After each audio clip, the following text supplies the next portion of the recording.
আসসালামু আলাইকুম এভরিওয়ান। আজকের এপিসোডে অনলি নিয়ে কথা বলবো।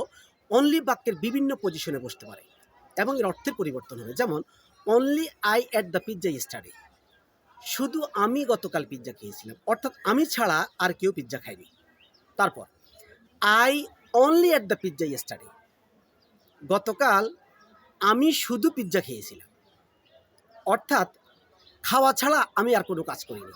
তারপর I at only the pizza study, গতকাল আমি শুধু পিৎজাই খেয়েছিলাম, অর্থাৎ পিৎজা ছাড়া আমি আর কিছু খাইনি। তারপর I at the only pizza yesterday, গতকাল আমি শুধুমাত্র একটি পিৎজা খেয়েছিলাম, অর্থাৎ একটিমাত্র পিৎজা ছিল, সেটি আমি খেয়েছিলাম।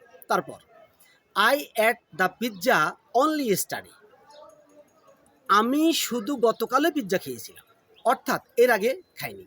Happy learning.